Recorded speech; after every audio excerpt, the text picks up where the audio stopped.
Welcome to Multifamily Grit, where we bring in the experts to share their stories of the celebrations and struggles of one of the most important industries in the U.S., multifamily property management. Kerri sat down with Sydne Garchik, founder of MRK Partners, a real estate investment and management firm dedicated to the acquisition, preservation, and creation of affordable multifamily housing across the nation. Since 2015, Sydne has been at the forefront of tackling one of the toughest challenges in real estate: ensuring communities have access to quality, affordable housing. She also serves as chair of the board for Bloom, a nonprofit committed to fostering resilience, equity, and upward mobility for individuals and families. Sydne's journey is a blend of grit, creativity, and passion for impact. From navigating the red tape of zoning and policy hurdles to structuring complex financing deals others won't touch, she's built a reputation as someone who won't back down when the stakes are high. Her story is about more than properties. It's about people, about preserving dignity and creating opportunities where others see obstacles. Today, we dig into how Sydne approaches the unique challenges of affordable housing, why she's embracing technology to make operations more efficient, how she champions underserved communities with both urgency and authenticity, and why she believes breaking impossible projects into smaller wins is the key to transformation. We'll talk about the institutionalization of affordable housing, what it takes to bring new voices and emerging developers into the space, and how her personal passion for supportive housing and disability services fuels her work. Before we get started, this episode is sponsored by Fortress, the only core property management operating system built with an emphasis for affordable owners and operators. Fortress revolutionizes affordable management with features focused on automating housing assistance charges and payments to keep ledgers clean and accurate, centralizing file reviews and document storage through Fortress and AWS, and a free in-system smart waitlist to ensure your property stays in compliance. And don't forget, if you like what you hear today, please like, subscribe, and share with someone you think would enjoy this episode. Now let's get into it. Here's Kerri Davis sitting down with Sydne Garchik for a conversation about vision, resilience, and the relentless pursuit of solutions in affordable housing. So, Sydne, thank you so much for being here today. Thank you for having me. I'm so thrilled to be here. I love a grit podcast. I'm all about it. I know. You're one of the grittiest people I know, and I'm so excited to dig into your story. Thank you. Don't worry, we're gonna get there. But before we dig in, would you mind sharing with our listeners how you actually got your start in the industry? Sure. I grew up kind of in the real estate space, and you know, I didn't really know what I wanted to do in that space. And so I spent college kind of interning with different shops and different asset classes to kind of narrow down, where I thought I would fit. And I ended up following a boy that was my ended up being my husband, thank goodness, to LA, where I randomly ended up in the affordable space. And I just loved it. I loved the complexity, I loved the mission, I loved everything about it. And so that's really kind of how I got my start. And I in 2015 I figured I'd start MRK and see how that went. And it's turned into kind of more than I ever imagined or Yeah. dreamed. Um, but that's how I got here. Oh, I love the story. So, you started MRK in 2015. I don't think I'm going to let you stop by just saying that, because it's a pretty big deal. First of all, female founders, as we know, are pretty rare. I know in my industry, I actually don't know about yours, but in the development space, but I know in my industry, less than 2% of tech companies are founded by women. Do you know your stat? I don't know the percentage, but it's very low. I would assume it's no higher than what you're talking about, especially in the affordable housing space. Yeah, absolutely. I would agree. So, how and why'd you start your own firm, and how were you able to do it? So how? Because I've never been like good with authority. I'm very into doing things my own way, which if you I love know that me, statement. you completely get this. But I thought there was a way to do it better. And I Yeah, thought that there was a way to do well and do good, right? And do that better. And I really felt like I could take kind of a for-profit mindset and kind of experience level and apply that with kind of a nonprofit mission and see if I could make this work in a different way. Yeah. And so that was kind of the why. I also at that point I had no tiny humans. I had no other real like obligations. So it ended up being, and weirdly enough, it was basically like 3 months of like this where I had none of those things because I soon thereafter got pregnant and got married, all those things. But it was kind of just a sweet spot in timing.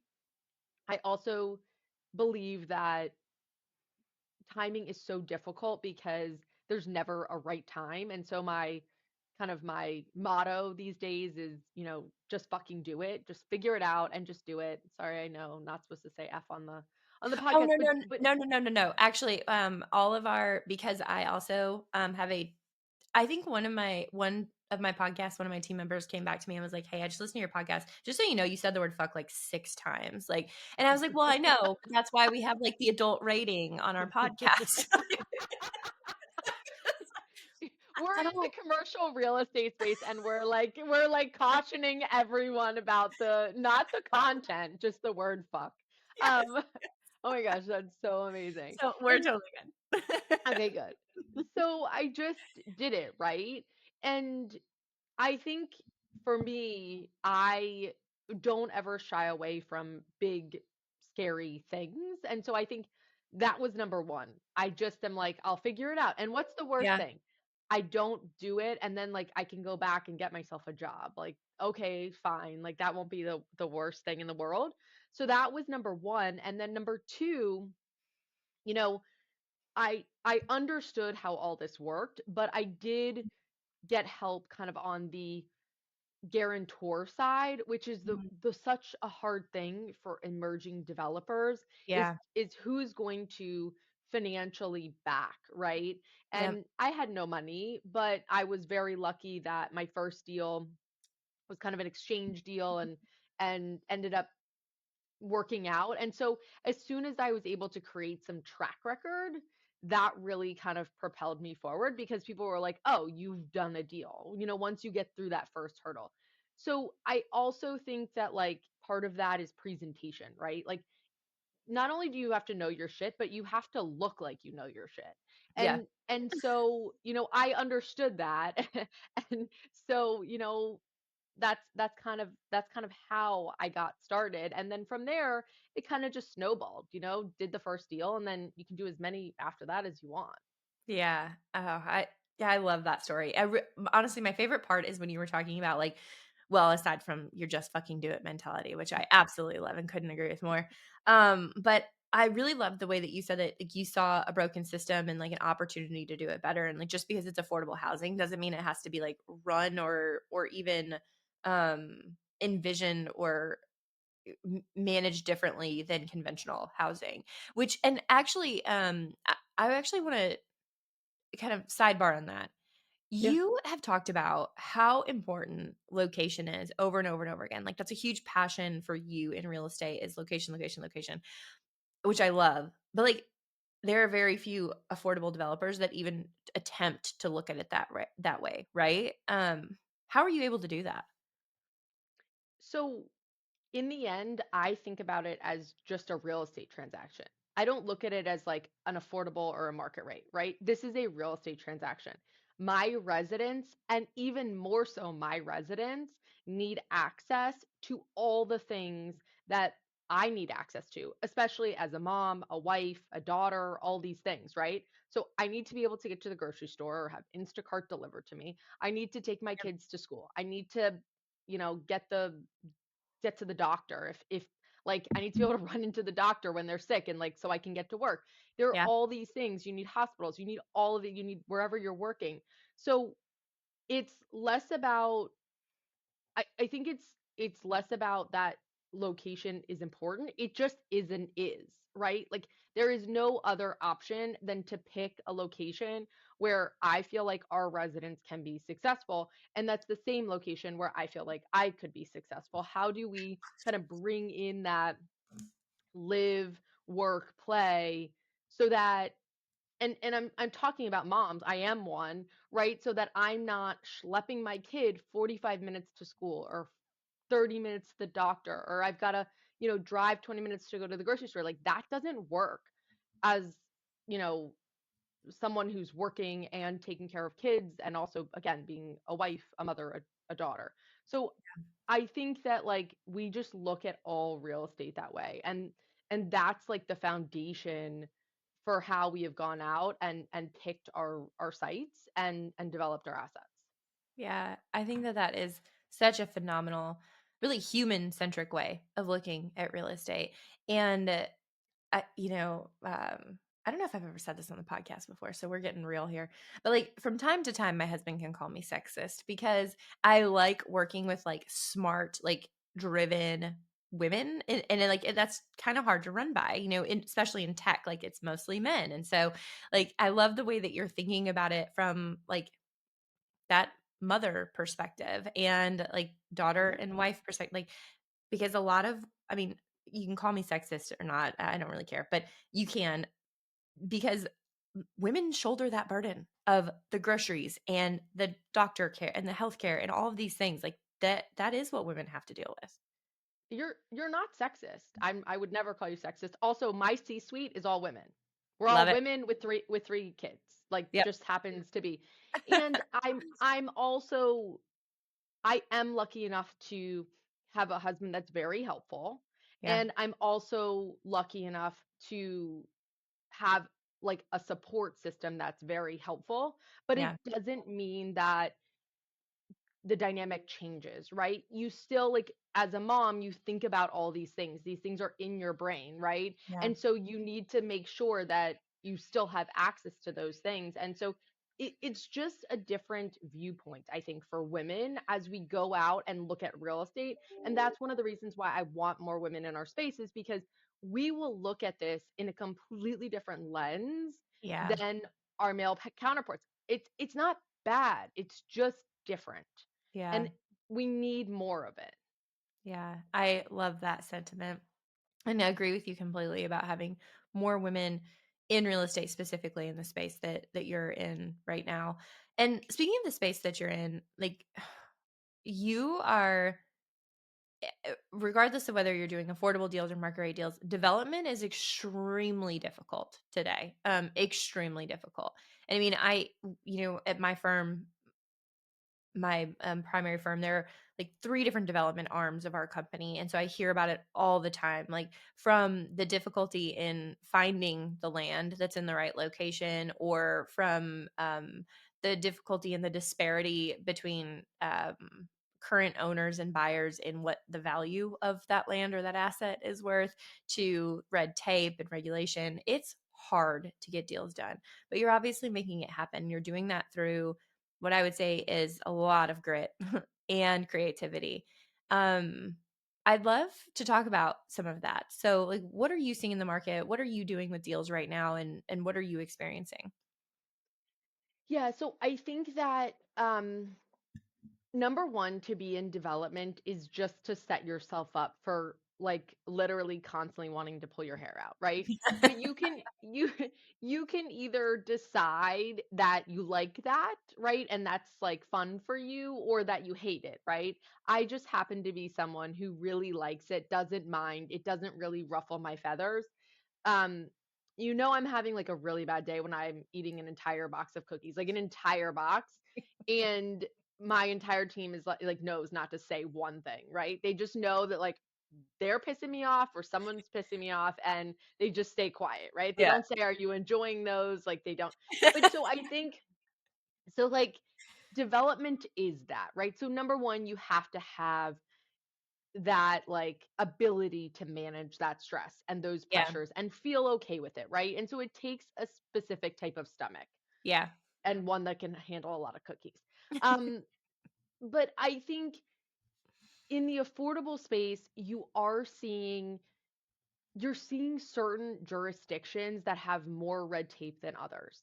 And for me, that's frustrating, right? It is super frustrating because affordable housing, like workforce housing, these are must haves, right? Mhm. If and that's why they're bipartisan, because if you live in whatever community and you need someone to work at your Target or your Starbucks barista, like they need a place to live because nobody is going to drive an hour to work at a Starbucks. It's just Yep. not right. Or your nurse at your local hospital, right? Like your firefighter, your teacher, all of these people need housing locally.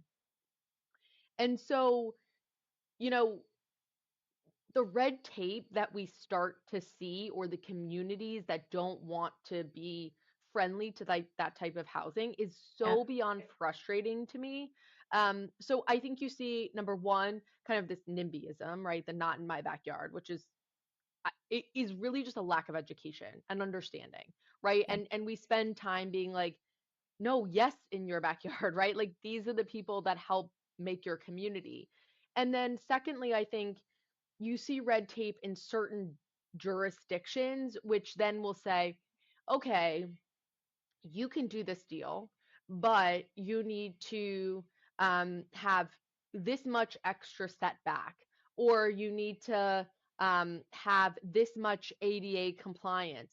And essentially, what you're doing is you're shrinking the number of affordable units you can provide for essentially really no reason, because there Hmm. are other ways to solve these things. And so that is even more frustrating, because when we all agree that we need this housing, but then certain municipalities push back so hard, and you get developers that essentially are walking away and saying, I can't do my deal now because it's not economically feasible because you have provided these restrictions, then we all are losing. Hmm. And so it's frustrating. This There are happened certain to you recently, right? I mean, with yeah, the project that you had that was going to be yeah. hugely impactful to like Skid Row, right? Yeah, it was near Skid Row. We were working on it, and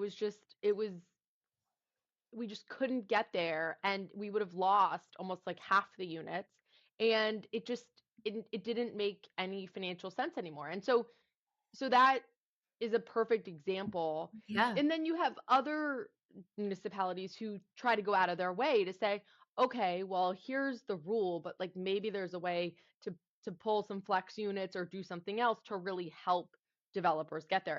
And I think that's really what we want to see and Yeah. lean into, so that we can provide the housing. And the craziest thing to me is you see this red tape a lot in places where it's needed most, which is the most interesting thing to me, because you would Yeah. think that those places would try to drop as much of it as they could. So anyways, yeah, it's interesting out there.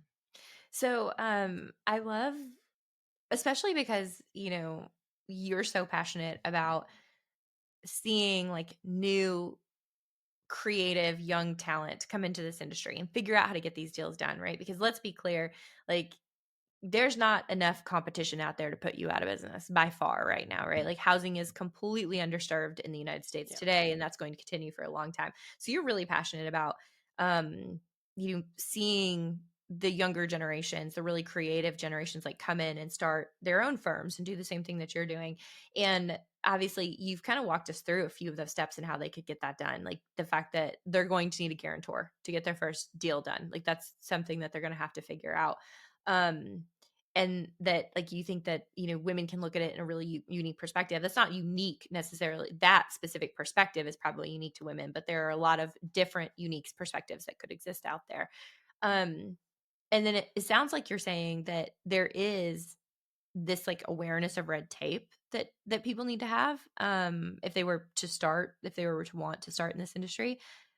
How do they even dig in and start to figure that out? And are there jurisdictions that you, or states that you would be like, if you're going to get started, start there because it's easier, more friendly, whatever that is? I think I will say it depends. And it depends because it depends who you are kind of as an individual and what is your connection point. Like if you are very well connected in that municipality or that jurisdiction, Oh, you okay. might be able to accomplish things that others cannot. So I think that's number one. Like how well connected are you, Yep. right? And then if you're well connected, yeah, maybe you can get your project done. I also think that sometimes when you're doing smaller projects, which is honestly where a lot of younger developers are starting, sometimes there's less red tape, right? A Mhm, lot mhm. of the red tape is on some of the larger projects.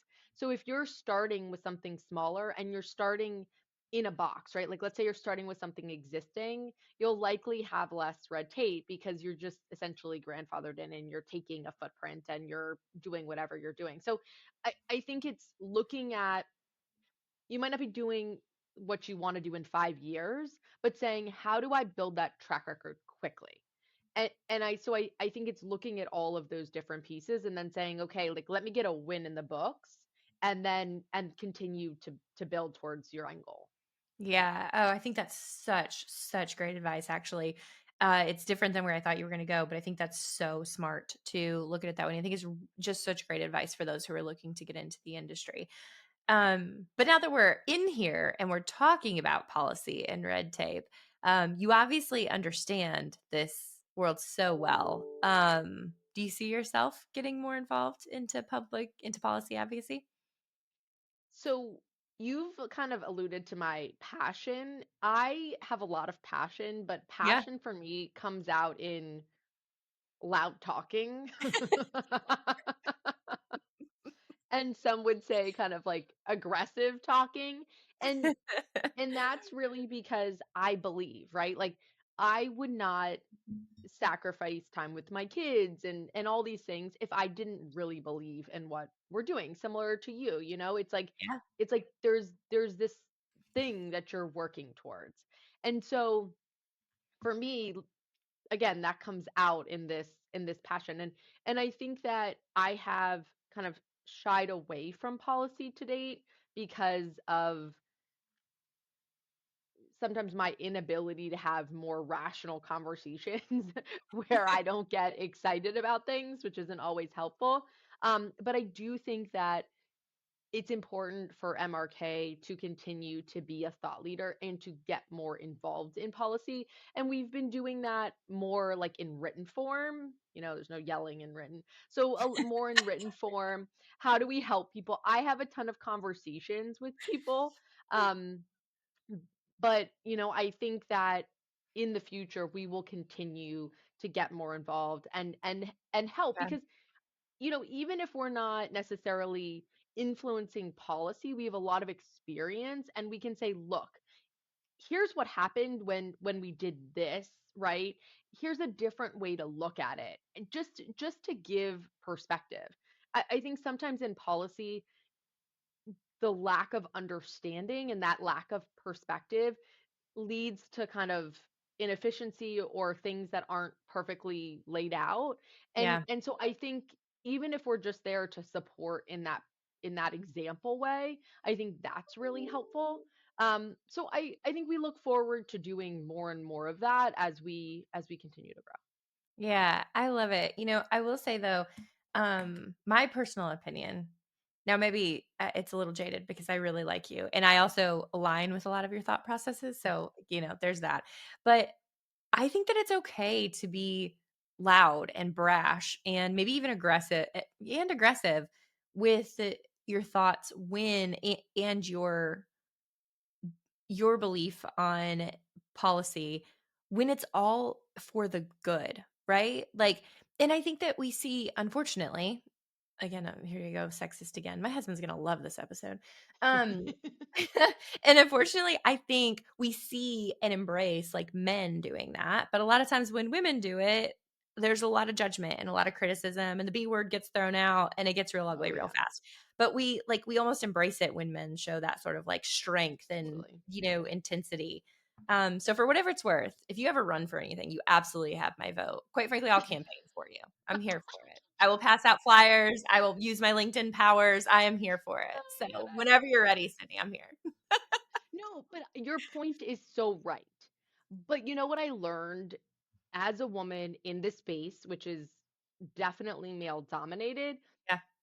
we say something like our C-suite, we're all, again, all women, and we always say you don't have to be right to win. And look, I love girl power. Like I am so girl power. I have 3 girls, and so I'm all about it. Like So my much. husband knows he is like 5th, right in line. Like he has 0 power. Like the 5-year-old comes ahead of him, and he knows. And so I think that being passionate about something is so important, but also what I have learned as I have aged, right, and gone through this a little bit is that I don't necessarily have to be loud to win. I Yeah. just have to get what I want. And Yes. and Yes. that's more powerful than anything. So I think that where, a male counterpart might, shake their arms and like yell and do all these things, if I can get the same outcome, even if it wouldn't necessarily be my natural course of action, but I know that I'll get there faster or, Yeah. more easily, then I'll choose it now Yeah. that I'm older and wiser. I'm over 40, so now I've wisened up a little, I guess. Same. But I think that for women, it's not that I'm saying that we can't be loud and right and aggressive and super smart. I'm saying we can do all those things. We just don't have to do it that way if we don't want to, right? It's like a Yeah. superpower. Think of it as a superpower. Yeah, I think that's really, really well said. And I agree with you. I used to be so incredibly angsty, and I still am with certain people specifically with certain people that I work with. We just kind of like feed off of that sort of energy. But for the most part, I am less angsty and more strategic. So like trying to figure out the best way to accomplish whatever the goal is, whatever it is that I want to do. Um and who the parties are that are involved and how I get them to go along with me. Yep. And yeah.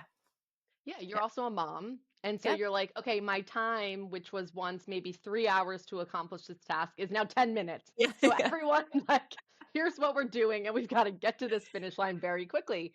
And I think also for women, it's again another superpower is this ability to kind of like get into a flow state, be efficient, get it all done, and move on. There's no like dilly dallying because you could have done 10 other things by then, which I think is just so cool, right? And so I think part of being strategic is just having a lack of time too.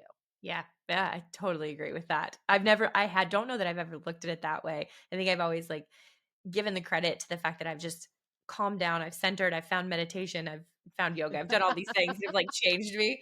But I think you're right. I think you are forced to become strategic as you add to your family and as your life changes. I love that. So speaking of getting to the finish line and just fucking doing it, we've alluded to some of these impossible deals that you do and the creativity that you bring to your deals. Would you mind sharing a story about one or two of them and like how you've been able to accomplish them? Yeah, so I think I'll talk about one that we closed earlier this year. And I Yeah. think some deals like we just look in the face at them and we're just like, this probably will not happen, but we believe that it will, right? Because it's the right thing to do. And I think it goes back to like the problem solving and just being like number 1, this is something that has to get done because it is the right thing, right? Like we're Mhm. on the path and we believe that it will happen. Number 2 is just saying, okay, like the problem looks impossible to like accomplish or take down if you look at the whole thing together. But if you just look at today's issue, right? Today's problem is doable. We can handle today's problem and then we'll deal with tomorrow's problem tomorrow. And so like that's how we really look at deals. But for example, this deal in Northern California, and essentially it was going to be a market rate deal. It couldn't get financed just because of like all the capital markets issues that are happening. And essentially what we're doing is extending our current belief that affordable housing isn't affordable housing. It's just market rate housing at a like a reduced rental rate. And so we're going to house young professionals. And we're going to house young professionals that can make up to $95,000, which is an enormous salary, right? Like it's that's so much money. and we're going to house those people within like 10 to 15 minutes walking distance of a number of enormous companies. So Yeah. basically, how do we create this, like, again, work, life, like live, play, all within kind of 10 to 15 minutes of walking? You don't have to commute, you don't have to get on a train or anything. And so it was difficult to kind of get investors comfortable with this, even though it's the everyone understands that this is the right demo and gets it, Yeah. but it's out of the ordinary. Or investors are saying, but this doesn't match, right? These are smaller units, and usually when we see smaller units, they're for seniors. Or we Mhm. want bigger family units, right? And this does not fit in the standard box. And so it's all about storytelling and getting people to understand the market, the demos, and all of these things. And I just think that is part of what makes us good at what we do, is because we can tell the story. Like, Yeah. we do our research, we do our homework, and we're like, this is how it's going to work. And now is the hard part, right? Now is going to be all the pre-leasing and really getting that buy-in, because if we Yeah. can do what we think we can do, then we're really opening up the affordable housing market to a whole new demo that usually does not take advantage of this. And we're going to do it very tech heavy, because the young people, like the young people, they understand tech. They're on social media and they Yep. do all these things. And so how do we play to this audience, right? Whereas in affordable housing, historically, they haven't touched social media, right? Like, Yeah. it's not a thing. Occasionally, like, there's a senior deal on Facebook or something, because seniors like Facebook, but it's just not a thing. And so, like, how do we Yeah. kind of, you know, take advantage of tech and really kind of get buy-in from this demo? Yeah. So we're excited to see how it goes.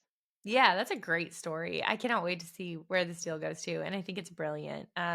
You know, I've seen firsthand, like even personally within my own family, like young professionals coming out of school, like trying to find gainful employment with utilizing their degree, but then and being able to do so in a big city, but then being unable to afford to live in that city. And that's and there's like this weird kind of bucket that those people are falling into, where they make too much for big A affordable housing, but they make way too little for the new product that's being developed in the market and that's available. And so it's your use case here is like, I personally believe, like wildly applicable to what we're seeing right now.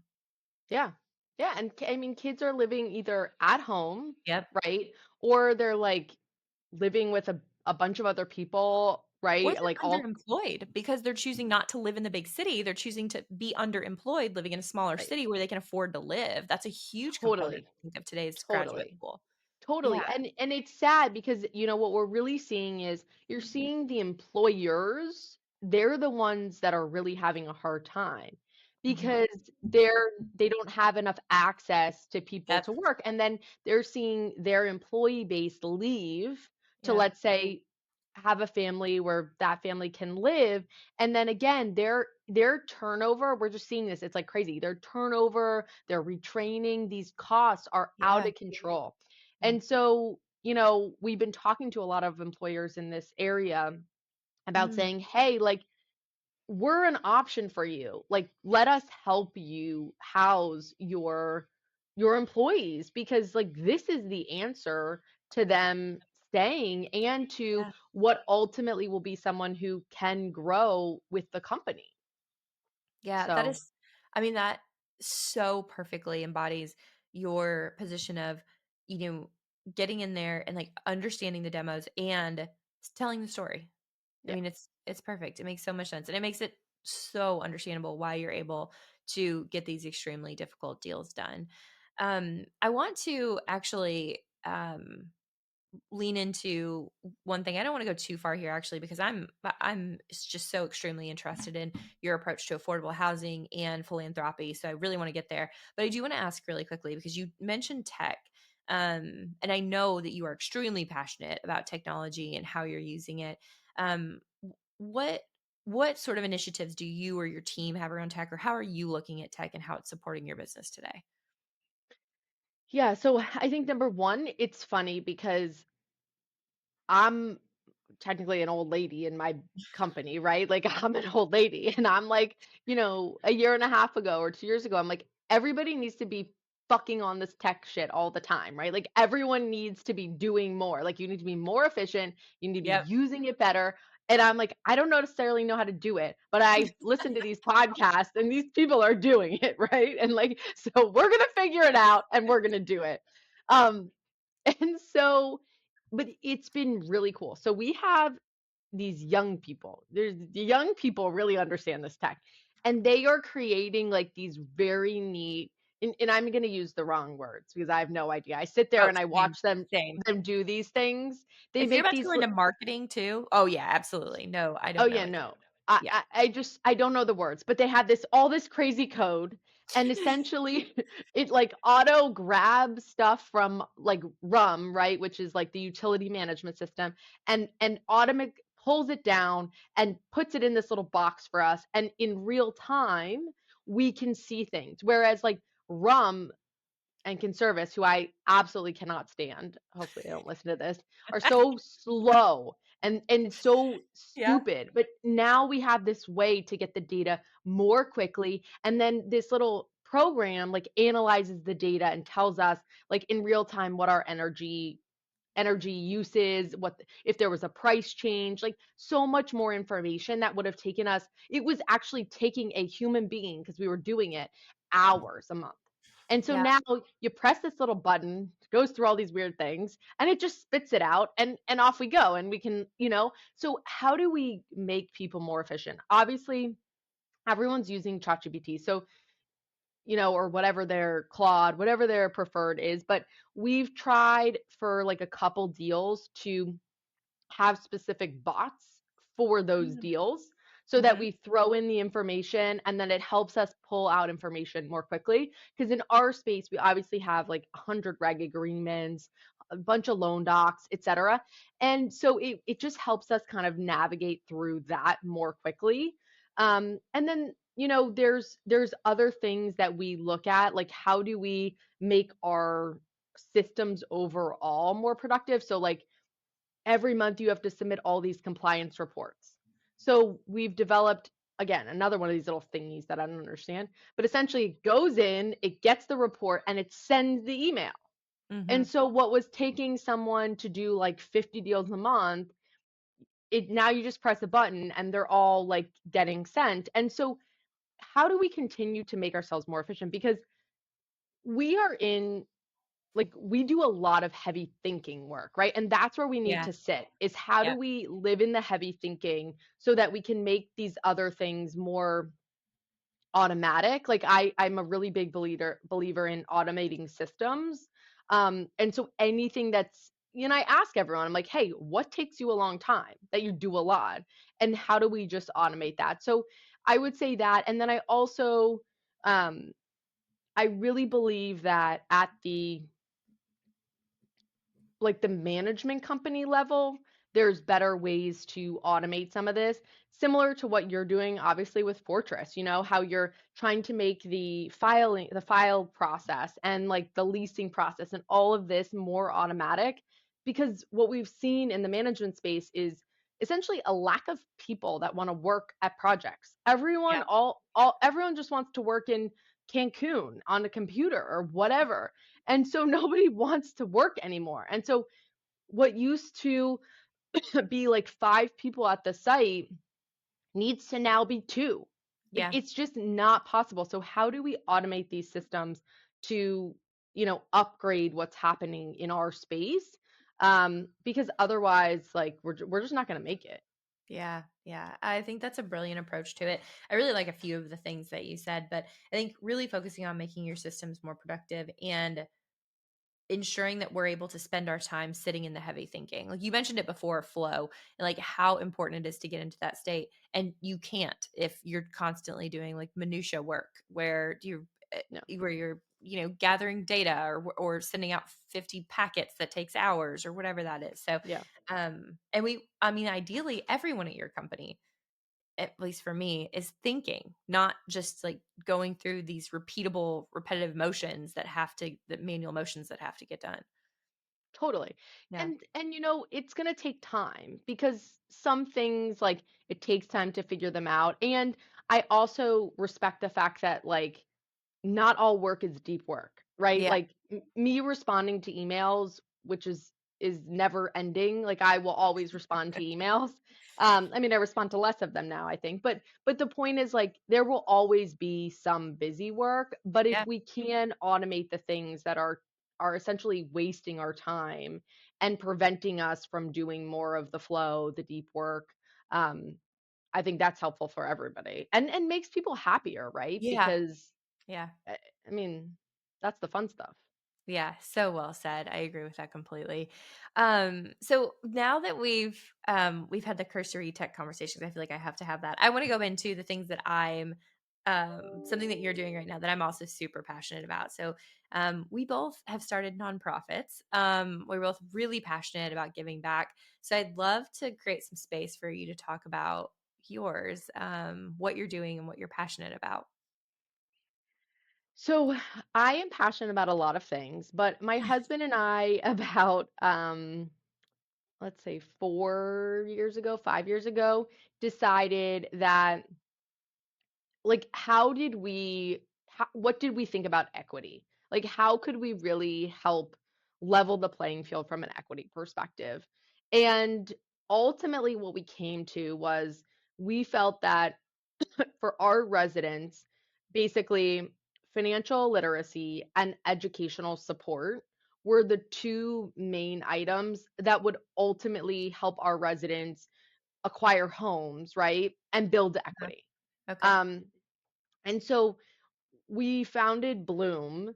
And what Bloom does is it provides scholarships. So annually about 50,000, although this year we did 100 of scholarships. Congratulations. That's They amazing. I know we've done like 250,000. It's so crazy and it's so cool and these are every year I get to call, not everybody, but all the board members get to call people, so I can't hog it.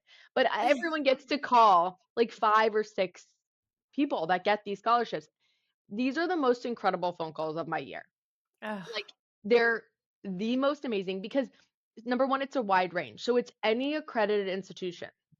So, like, for example, you can go to cosmetology school, you mm, can go obviously to college, there was someone I think that applied for canine school, like anything works as long as it's accredited, right?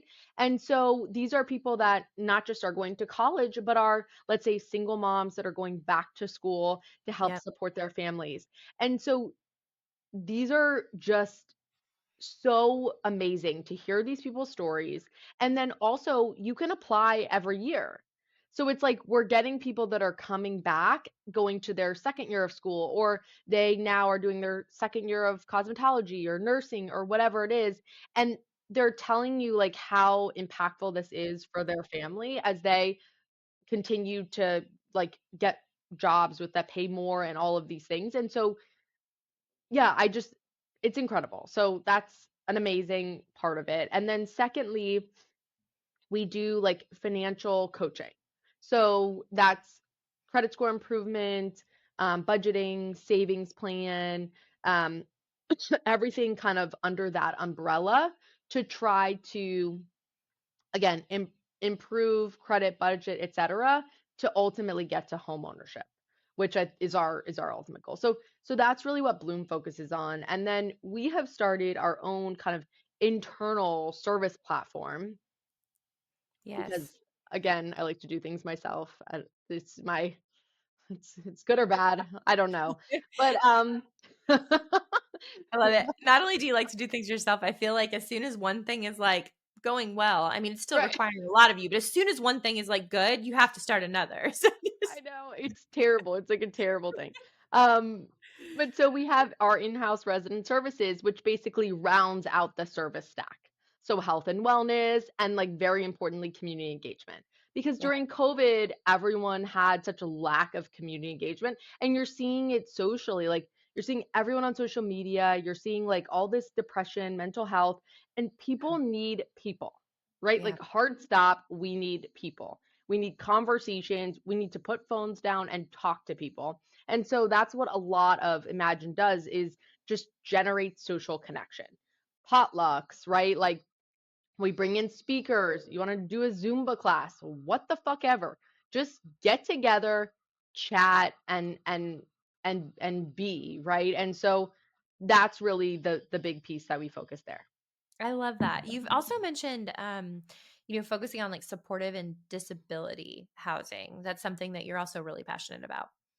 Yeah, so I am really passionate about it because I think there's a lack of it, and I see it so much. We have not spent, like, we are not a knowledge party on disability housing or supportive service housing. It's not what we have done, but from Hmm. like personal experiences and family related stuff, it's always been something that's really important to me. And so now, as we are kind of getting into this next phase of MRK, one of the things we're really looking at is we talk very deeply about community creation. And that's Okay. not just community creation within our like one-off properties, right? Which is very important. We want to create that social connection in the properties themselves, but how does our community impact the surrounding community? And Okay. part of this is providing housing for those that need it from a disability perspective, from a supportive services perspective.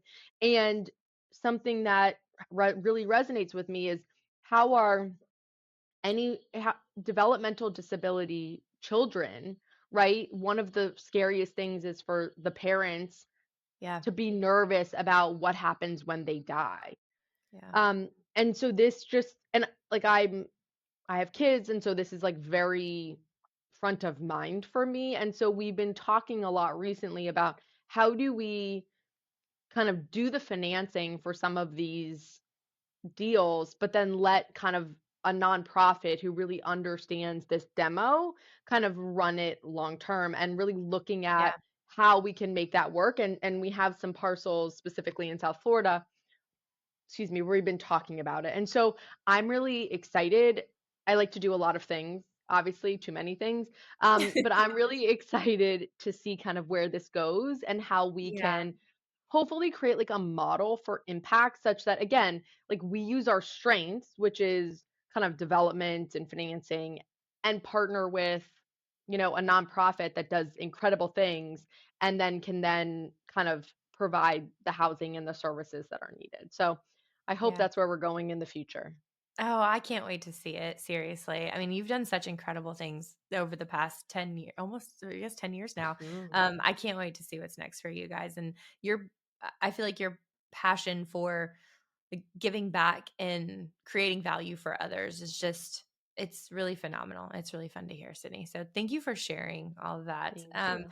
I I want to actually ask you just probably just one more question. Well, really, it's just around like a certain topic. You are so like clear cut about like who you are and who you aren't, and you're so funny, and I absolutely love it. Like your social media and your marketing content like cracks me the hell up. Like I think I can't remember what it was recently. Oh, I think you called it, I think, a hot take. I'm still whatever. I'm not very cool, but you called it like a hot take that um I you ate said, like, lunch at my desk. lunch is a waste of time or, like, lunch Yeah. is a time suck. I could not have loved that. So, like, honestly, if you have a Zoom meeting so first of all, like, I'm generally in meetings from, like, I mean, shit, Yeah. like, I'm in meetings from, like, 8 AM until 5 PM every day, right? And so, like, if you're having a Zoom meeting or if you're having a virtual meeting with me anytime between 11 and 1, it's safe to say you might encounter me eating lunch while I'm on my Zoom meeting. And I don't Yeah. even turn the camera off. I'm just like, whatever. Like today I was having like something that had like carrots in it. There was like carrots hanging in my mouth while I'm talking to somebody. I'm like, whatever. I don't care. Like I have to Okay. eat and I don't have time to like go have lunch. Like that's not a thing for me. So couldn't agree more and just love how like open and honest you are about who you are. And I think that that's something that I think if more people modeled that, perhaps like you and I do, it could create a little more happiness in the world rather than feeling like we have to, be someone or present something that we're not. No, I totally agree. And I love that you eat lunch on camera. Who the fuck cares, right? Like, Right? Who cares? I'm giving you my time and Yeah, I am choosing to give you my time as opposed to going and sitting outside and eating lunch, which isn't important to me. If it was important to me, like maybe I would do it. But totally agree. I think that like part of it is making ourselves more approachable. Like I end every meeting with Yeah. I've got to go, I have to pee, I'm getting off the phone. Do And that all th- the time. Oh my like God. That's I've so funny. had 3 children come out of my vagina, and I just cannot Yes. hold it. I can't, and I drink a lot of water because I talk a lot, and so it's like, this is me and this is what we're doing, and so I think for my social media, it's like, I want more women in the space, and if this is helpful for women out there to be like, Yep. "Just fuck it all to hell," right? Like, this is what it is. Oh, as I knock everything down. Like, this is what it is, like, let's just do it and be okay with it, then great. Like that's my goal is just really to make being in real estate more approachable for the female gender. Yeah. Well, I would say you're absolutely doing that and entertaining the hell out of me while you're doing Thank it. you. So Thank I you. am here for it. I had recently, it was actually so funny. I had a lawyer, she was saying, I was trying to explain to my team how not to write such long emails. And she's like, and then your LinkedIn thing popped up, which is, it was something Love like, it. Yes. don't read long emails. Like I literally cannot do it anymore. Yes. Here's how to write an email in a way that I will read your email. And she was like, and I sent this to my team. And I'm like, great. I'm glad I could be helpful. I love it. I cracked up when I read that email too. I was like, I don't have the attention span for it either. Like, or a long No, Slack or anything. Like, if it's too much, I'm out. Like, just don't right, expect a response from me. If you right, need me, like, get to the fucking point. Like, right. I tell my team all the time, I'm like, I'm better spoken to in bullet points. Like, literally. Like, if you can speak to me, 100%. That yeah, was the way I told you to outline the email. Bullet yep. point number 1. What do you need from me? Love it. Love it. Well, Sydney, I have had so much fun with you. I could honestly continue this conversation for the next hour, but I know I only have 15 minutes until your next pee break. So we will we'll go ahead and start to wrap things up with 2 questions, one of which I cannot wait to hear your answer. Is could you share a story about your time in multifamily with us? um, I will share a story. Let's see. What do I have to share? Um, I have so many stories. Okay, one time, I'll share a quick one.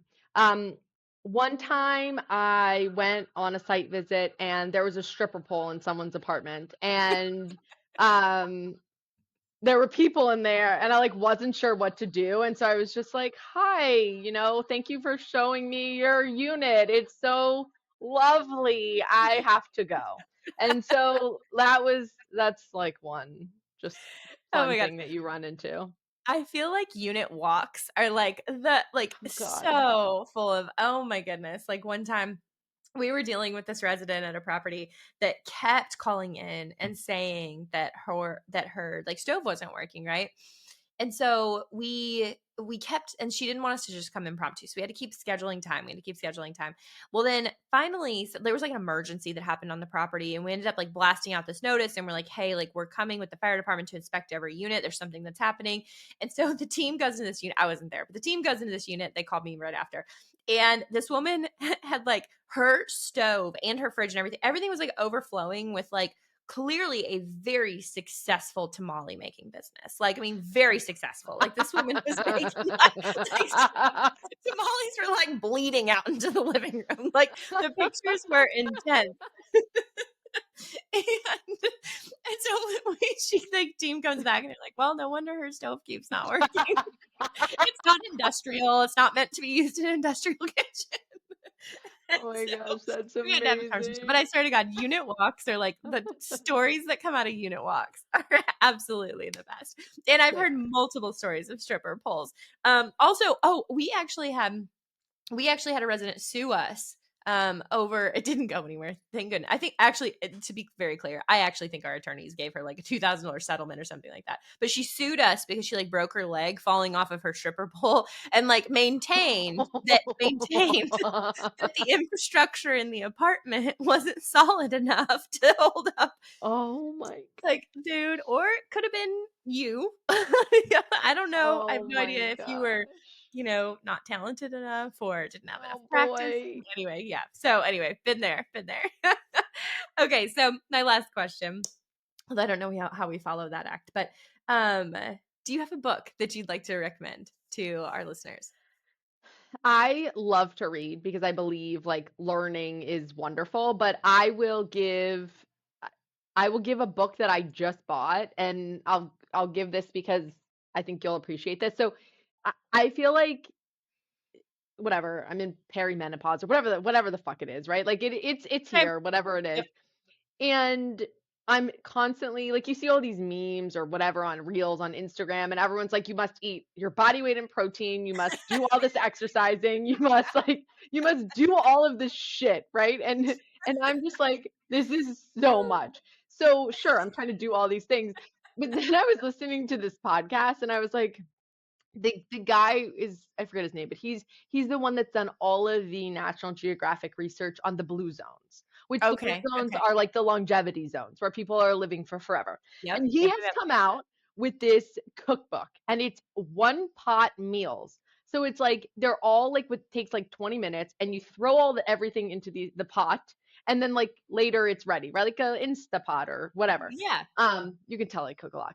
Anyway, so I'm sharing this. And also, he said that in the blue zones, that the protein consumption is like 15 to 20% of total consumption. And it is a lot of whole grains and like veggies, which honestly I prefer to eat anyways.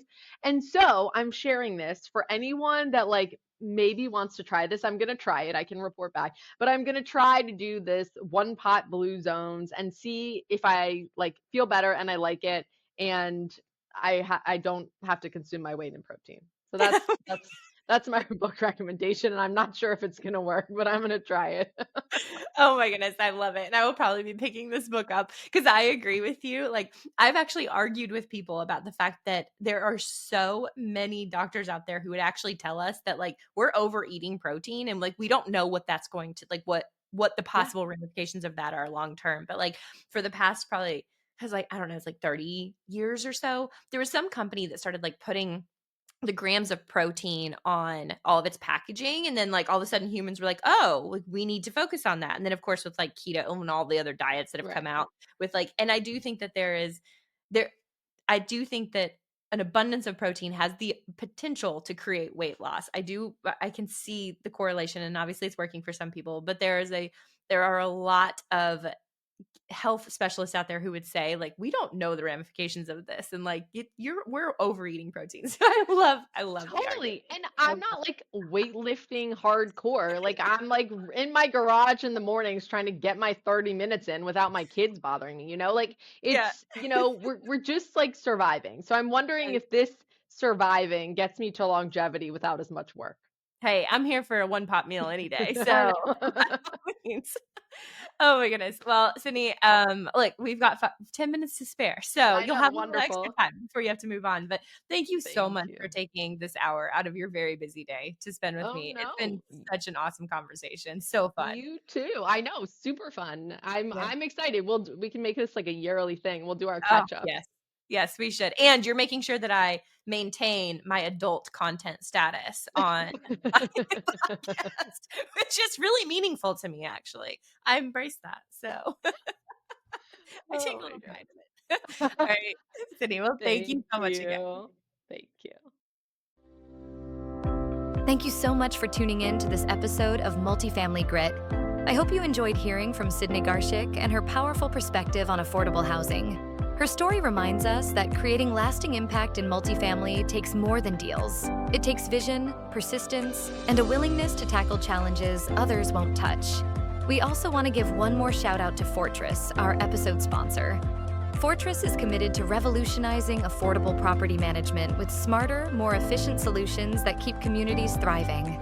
If you found value in today's episode, be sure to like, subscribe, and share it with a colleague who would enjoy Sydney's insights on resilience, innovation, and building housing solutions that truly matter. Until next time, stay gritty, stay passionate, and we'll see you back here soon.